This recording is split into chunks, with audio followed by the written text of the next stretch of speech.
Star Wars Knights of the Old Republic 1 and 2 provides us with a multitude of stories within the overarching grander Star Wars story that it represents. There are a multitude of themes that are oven-baked into them, and we as players most often have to actively seek them out to really broaden our understanding and be given the details that make these stories so rich. And the most rich of these stories, at least for me, are indeed the characters, and more specifically the companions that travel alongside us. Almost all of these companions have multifaceted dynamics that make them truly special and unforgettable. So much so that even 20 years after the games were released, I'm still talking about them in videos and you guys still love to learn about them. So in today's video, I want to go through each individual companion from Knights of the Old Republic 1 and 2 and provide you with a single fact, but a fact that is tragic, a fact that evokes sadness, and for some of you, a fact that might even draw a single teardrop from your eyes. So let's start this video with the very first companion that we ever meet in Knights of the Old Republic, Carth Onasi. Now, as we journey with Carth, we notice that he is an extremely cautious person. He is wary of sharing his story, he is extremely distrustful, and even though we try, there are many times that Carth often just doesn't want to talk about it. But there is a good reason for that, because he has been through much in his life. But there was one particular moment that was wrought with so much tragedy that it truly defined him moving forward as a person. So, Carth came from Telos 4, a planet that we all know very well from Knights of the Old Republic 2, and he had a wife known as Morgana, and he had a son known as Dustil. Now, Carth was a pilot, he worked in the Republic Naval Starfighter Corps, and he fought valiantly against the Mandalorians under Saul Karath, one of his greatest friends and his mentor. However, because of the war, he was often away from his family, but when the Mandalorian Wars did come to a close, his intent was to return to them and be with them fully for the first time in a long time. But this plan changed when the Sith Empire, led by Revan, returned to the galaxy, as did his mentor Saul Karath, who had returned a changed man along with many others, now an admiral of the Sith Armada. At the beginning of this war, Telos was identified as a strategic asset to the Republic, and it was to be made a symbol of devastation. And so, led by Saul Karath, the first act of the Jedi Civil War was the bombing of Telos. Carth then rushed back to Telos when he learned that the Sith were planning to bomb the planet so that he could save his family, but he was too late, and he instead found his dying wife and held her in his arms as she drew her last breath. And he screamed for somebody to come and save her, but nobody did. And to make matters worse, his son Dustil was also missing, and he presumed that he died. And it was because of Saul's betrayal that he refused to get close to anyone ever again. The next companion that we meet in Knights of the Old Republic is a little scoundrel, a young teenager by the name of Mission Veo, who had learned to survive by herself within the slums of Taris. However, her upbringing was not an easy one, because it was just her and her brother Griff, who wasn't a particularly reliable man. Griff had begun dating a dancing girl by the name of Lena, but his debts began to rack up due to his addictions to drinking and gambling, and this forced him to leave Taris. But supposedly because of Lena, who didn't particularly like the young Mission, Griff was convinced to leave Mission behind, but this was actually a lie. And at the age of around 10 or 12 years old, Mission was abandoned by the only family she had ever known and was forced to survive in the lower cities of an ecumenopolis all by herself. This then brings us to Zaalbar, a Wookiee that Mission had befriended, because she noticed that he was being heckled by a bunch of gangsters and she tried to intervene to protect him. However, Mission was attacked by these gangsters and Zaalbar ended up saving her instead, and at that point the two of them became the best of friends. Now, I know many of you are probably thinking that I'm going to talk about the moment in which you can convince Zaalbar to kill Mission at the end of the game, and yes, that is truly the saddest and most tragic moment that can occur within Zaalbar's story, but for the purpose of continuity, I'm going to try and keep this video within the canonical light side version of events. And as such, that would make the most tragic moment of Zaalbar's life the one in which he was branded a Mad Claw. Zaalbar's brother Chunda was a terrible Wookiee who was selling his own people into slavery. And as such, the two brothers got into an extremely serious fight, and in a fit of rage, Zaalbar accidentally attacked his brother with his claws. Now, the Wookiees placed high value on their claws because of their beast-like nature, and the societal codes of the Wookiees dictated that their claws would only ever be used for protection and for peace. And if this code was to be broken, it was an act of Wookiee dishonor, and they would be branded as feral Mad Claws. And when it was discovered that he had attacked Chunda with his claws, Zaalbar was exiled, and he was forced to abandon his father, who had suffered the same fate, and abandon his home and his people, who were now at the mercy of his cruel brother and Zerka Corporation, who intended to sell them all into slavery. The next companion that we meet in Knights of the Old Republic is the legendary Jedi whose battle meditation was pivotal to the greater war against the Sith. Now, there were many moments in Bastila's life that could be considered sad or tragic, though I would argue the most tragic of these moments would come after the Jedi Civil War. When the Sith Empire had been defeated and peace was finally on the horizon for the Republic, she and Revan settled down on Coruscant, and despite all of her struggles, especially with the dark side, she had found her peace within him, and it was not long after that they were both expecting a child. And though she was looking forward to raising her family with the man that she loved, he began to have terrible nightmares, and these nightmares were of the darkness that he discovered in the unknown regions before he returned as Darth Revan. And fearing for his family's life, he took it upon himself to go back out there and to put a stop to whatever it was that was lurking in the dark. And despite Bastila's protests, he left her behind, pregnant and alone. And though she wished so greatly for her husband to return, he never did. And so she was forced to raise her son Vanna alone, and she spent the rest of her life wondering what had happened to the man that she loved. Now, the next tragic story for a companion on this list is the one that breaks my heart the most. Every time I think about it, it brings a tear to my eye. And this is the tragic death of T3M4.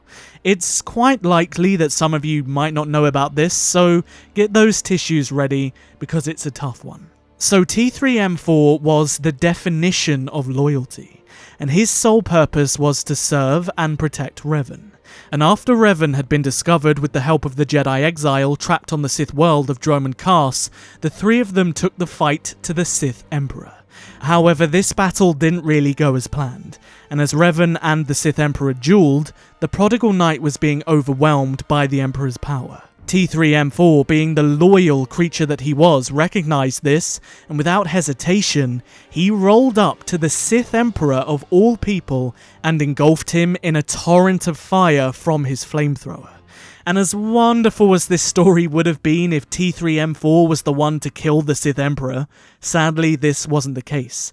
It just made him more angry, and the Sith Emperor let out a blast in the Force and obliterated T3M4 into tiny little pieces. And although his sacrifice was a noble one, it was ultimately in vain, because Revan was captured regardless, and the Jedi exile was killed. Canderous Ordo. Mandalore the Preserver, the loyal Mandalorian warrior that would follow Revan into battle anywhere he went. Now, a man with such history in the art of war, you would imagine that many tragedies befell him. But I would argue that the most tragic moment of Canderous' life occurred after Knights of the Old Republic 1 and before the events of Knights of the Old Republic 2 on a planet known as Rekiad. You see, the Mandalorian clans were searching for the Mask of Mandalore, and many of them had convened on the planet Rekiad where they believed that the mask was hidden. Revan himself had planned to give the Mask of Mandalore to Canderous so that Canderous could take up the title of Mandalore and lead the Mandalorian clans into a better future. However, many of the Mandalorians hated Revan. And when they arrived on Rekkiad, they enlisted the help of Clan Ordo, Canderous' clan, which was led by none other than his wife, Vila. They then joined this clan in the search of the mask, but kept Revan's identity a secret, and they ultimately found the place where the mask was hidden, but in that very moment, Vila and the Mandalorians betrayed Canderous after they discovered Revan's identity. Vila then pleaded with Canderous to join the Mandalorians again and to help them usher in a new age, but Canderous refused to kill his friend, a man who he admired deeply. A man who he had fought alongside and gone to war with, and as such a firefight broke out, and to save Revan's life, Canderous was forced to shoot his wife dead. The next companion that we meet in our journey is Juhani, the troubled Cathar Jedi who we save from the grasp of the dark side in the Tainted Grove on Dantooine. Now, Juhani's story is actually a really sad one, and there were many moments in her life that are considerably sad. But much like Mission Veo, I would say the most tragic and saddest moment of her life was actually in her youth. Now, Juhani and her mother and father were forced to flee Cathar after it was attacked by the Mandalorians, and like many refugees, she found herself on Taris, but because of her status as an alien, she was often looked down upon and treated quite poorly. And one night, a man by the name of Zor, who was actually present in the destruction of Cathar as he supported the Mandalorians, taunted her father and sparked a fight between the two, in which he was killed. The death of her father had made Juhani's mother utterly distraught, but she did her best to raise Juhani as a single parent. However, their funds were limited, and so she began to borrow money from the exchange. With her debts racking up and the absurd amount of work she was doing to offset that, it ultimately took its toll, and she collapsed one night in the cantina where she worked, and because she had no money, Juhani was unable to take her mother to a doctor, and she didn't recover, and she died. However, Juhani's mother's death was not enough for the exchange, and so they took Juhani herself and they charged her with her mother's debts, and they enslaved her, binding her hands and treating her like a piece of livestock for the next several years. So, HK-47 is a little bit difficult to talk about in terms of tragedy, mainly because he was the one causing the tragedy and the sadness. Though there was one moment in which HK-47 called it his poorest performance, and given that his execution of meatbags was his favourite thing to do, let's call this the most tragic moment in his life. Sometime during the Jedi Civil War, HK-47 was captured and claimed as booty by a Mandalorian soldier. He then used HK's assassination protocols to increase his rank amongst the Mandalorians, and he ultimately sent HK to kill Mandalore himself. Now, if you want to learn about this mysterious Mandalore, I have a video coming out soon about all of the Mandalores in Star Wars history. So be sure to hit the subscribe button so you don't miss that video because it's a big one and I put a lot into it. However, this Mandalore was an extremely skilled warrior, and HK-47's assassination attempts failed miserably. An assassination, as I said, which he considered his poorest. And Mandalore then reprogrammed HK, sent him back to the Mandalorian who attempted to have him assassinated, and HK-47 then killed that Mandalorian warrior instead. Last on our list of companions from Knights of the Old Republic 1 is everybody's favourite wisecracking hermit, Jolee.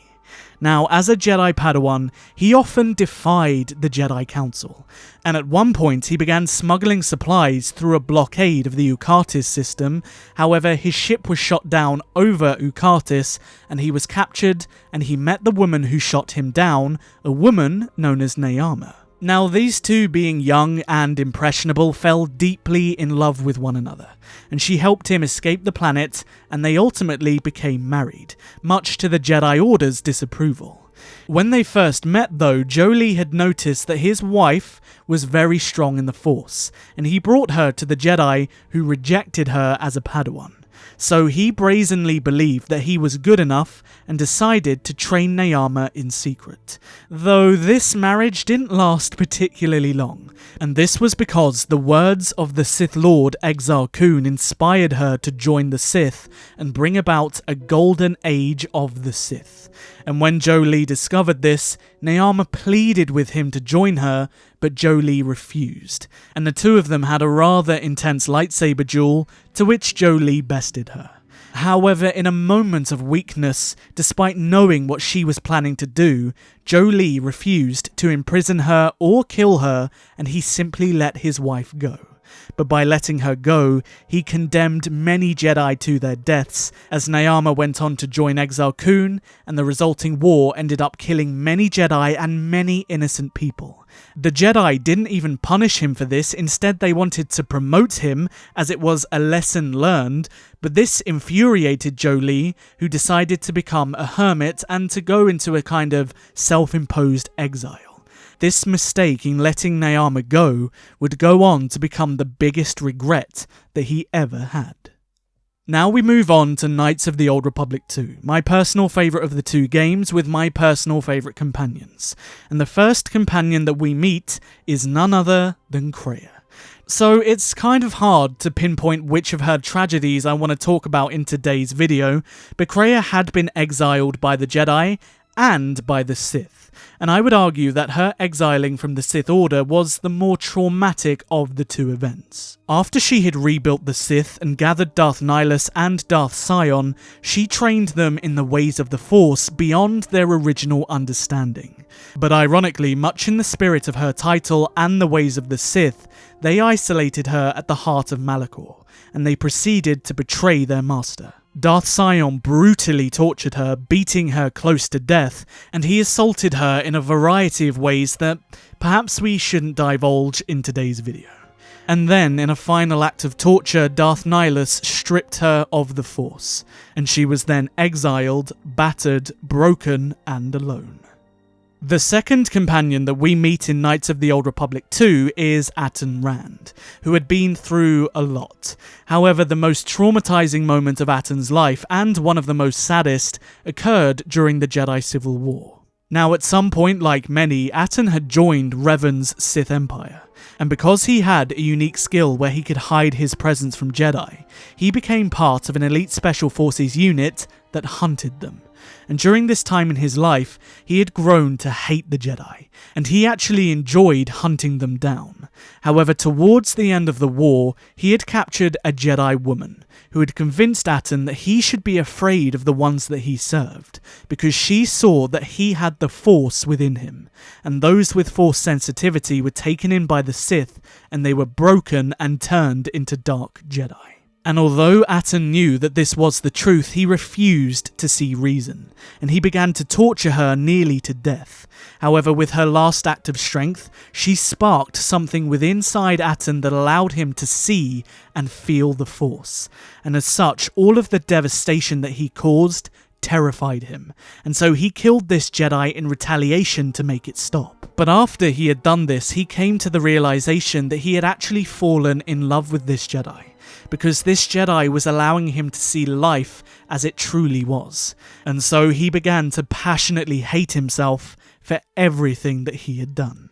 The next companion we meet is Bao-Dur, the Iridonian engineer responsible for one of the biggest devastations in galactic history. Bao-Dur hated Mandalorians, and as such, when he got the chance, he joined the Galactic Republic not to save, but to kill. He wanted the Mandalorians to suffer. He wanted revenge. And he was given orders by the Jedi General Revan to create a devastating superweapon which would become known as the Mass Shadow Generator. And in the final Battle of Malachor, Bao-Dur himself activated the weapon and killed almost everybody. He destroyed the planet of Malachor, he destroyed all of the remaining Mandalorians, and he even destroyed many of his own friends that were caught in the blast. And although this was initially what he wanted, the destruction of the Mandalorians, this moment left him with nothing but regret and internal pain. So after we escape Telos, we technically meet the next companion in Knights of the Old Republic 2, the Handmaiden, aka Brianna. Now, Brianna's mother was a Jedi known as Aaron Kai, who had an affair with her father, Usanis. But Aaron was supposedly killed in the Mandalorian Wars, and because of this affair, Usanis was ashamed, and he often refused to speak about her mother, leaving Brianna with very few memories of her. And it wouldn't be much long later that Usanis himself was also killed at the hands of Revan, leaving Brianna and her 5 half-sisters who looked down upon her as orphans. We all know the things that Visas Marr went through because they are pretty much at the core of her story, unlike some characters from Knights of the Old Republic. And indeed, the most tragic was when she was a young woman, and her home was targeted by the Sith Lord Darth Nihilus, who ravaged her world using a very old Force technique which killed everything on the planet besides from her. Why she survived, though, is not truly known, but it's hypothesized that Darth Nihilus allowed her to live as one final act of humanity before he was completely consumed by the dark side, and this created a Force bond between the two. Sadly though, because of her service to Darth Nihilus, she would go on to constantly be tortured by her Sith Master, and he even had her eyes removed just so that he could make a point about the Force. Next up is the Disciple, also known as Mical. Now, Mical is probably one of the few companions that doesn't really have any tragic or sad moments in his story. Though I would say the most sad moment, I guess, was when he was young. And this was because Mical had actually met the Jedi exile Mitra Surik, and he became obsessed with her, but not in a weird way, but in a way of respect. He absolutely adored the way she led, the way she taught, and the way she carried herself within the Force. And it was because of this that he desperately wanted to become her Padawan. However, when Mitra Surik was branded a Jedi exile who was no longer a Jedi because she went to fight in the war, because of the effect that she had upon him when he was younger, he believed that she must have made her decision for a reason, and as such, because she was no longer a Jedi, he didn't want to become a Jedi either.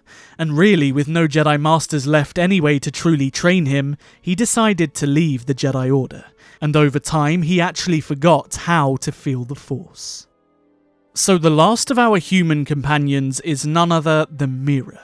Mira was another one that was traumatized by the events of the Mandalorian Wars, because when she was very young, the Mandalorians slaughtered her family and they took her as a slave. However, despite this, as Mira grew up, she was ultimately accepted into the Mandalorian ranks, and she was taught how to survive and how to live like one.